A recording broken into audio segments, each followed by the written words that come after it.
నశించు ఆత్మల రక్షణకై నే ప్రయాసపడదను.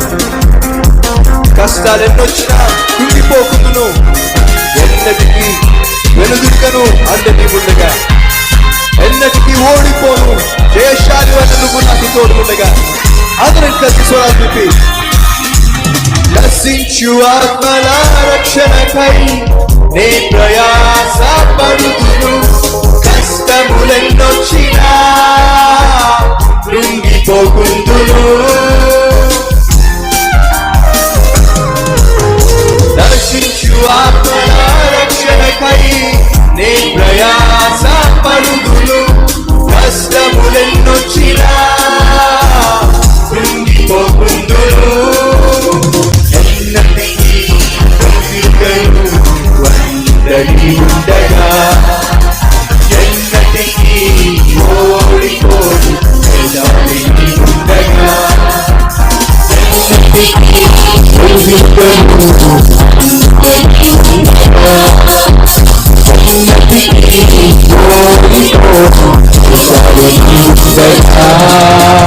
పరిశుద్ధుడు పరిశుద్ధుడు రాజుల రాజు యేసు, బలవంతుడు బలమిచ్చును ప్రభువుల ప్రభువు క్రీస్తు. పరిశుద్ధుడు పరిశుద్ధుడు రాజుల రాజు యేసు, బలమిచ్చును ప్రభువుల ప్రభువు క్రీస్తు.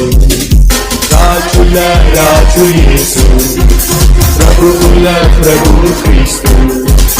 రాజుల రాజు యేసు, ప్రభువుల ప్రభువు క్రీస్తు. రాజుల రాజు యేసు, ప్రభువుల ప్రభువు క్రీస్తు.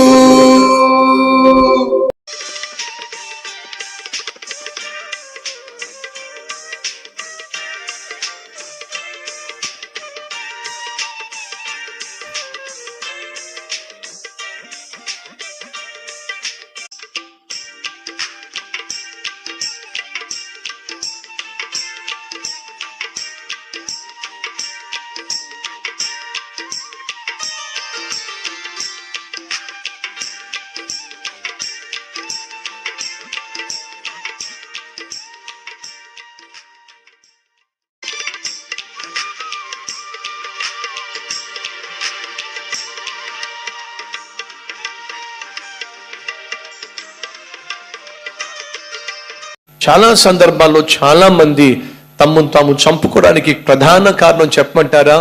ఏమో ఎగ్జామ్స్ రాశాను, ఫస్ట్ క్లాస్ వస్తుంది అనుకున్నాను, రాదేమో అని ఆత్మహత్య చేసుకుంటున్నారు.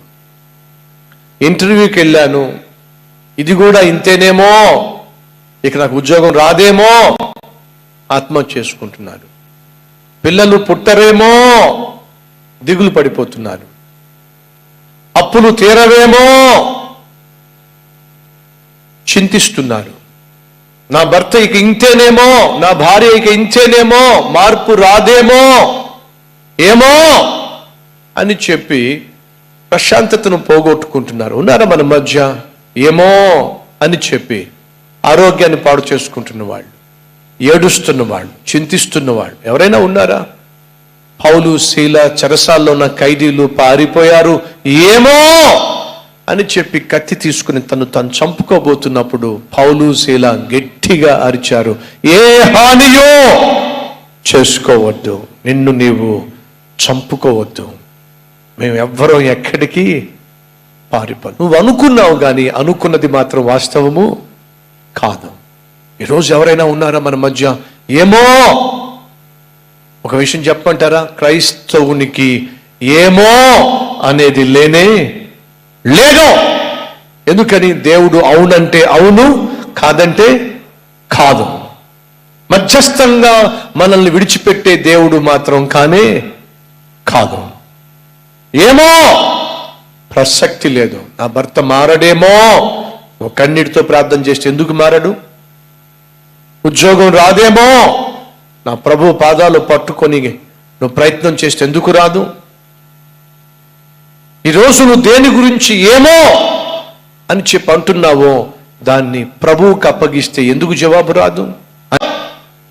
ఈరోజు చాలా మంది కుటుంబాల్లో సంతోషం లేదు, చాలా మంది కుటుంబంలో నెమ్మది లేదు, చాలా మంది కుటుంబాల్లో ఆనందం లేదు. ఆనందంగా ఉండాల్సిన, సంతోషంగా ఉండాల్సిన, సమాధానంతో ఉండాల్సినటువంటి గృహాలను నరకంగా మార్చుకునే వాళ్ళు చాలా మంది ఉన్నారు.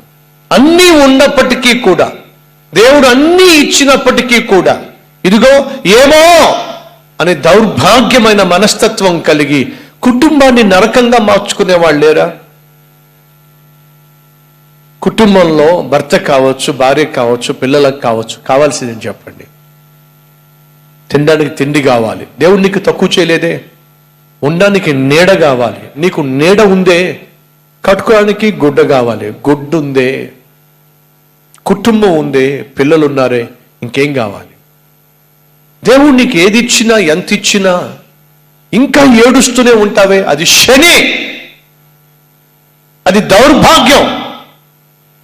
ఇశ్రాయేలీయులకు ఉన్నటువంటి వ్యాధి ఏంటో తెలుసా? దేవుడు వాళ్ళకి ఎంత ఇచ్చినా సరే ఇంకా ఏడుస్తూనే ఉండేవాళ్ళు. కారణం తెలుసా? దేవుడు వారు కోరుకున్నది వారికి ఇచ్చాడట, అనుభవించటం మాత్రం ఇవ్వలేదు. ఎంత దౌర్భాగ్యం అండి. ఈరోజు మన మధ్య ఎవరైనా ఉన్నారా? దేవుడు నీకు అన్నీ ఇచ్చాడు కానీ ఇంకా ఏడుపు కొట్టు ముఖంగానే ఉంటాం. ఎప్పుడు చూసినా ఉస్సూరుమంటూ ఉంటాం, ఎప్పుడు చూసినా విచారంగా ఉంటాం, ఎప్పుడు చూసినా దిగులుతో ఉంటాం, ఎప్పుడు చూసినా ఏమీ లేనట్టుగా అఘోరిస్తావు. అయితే వినో, అది శాపం. అది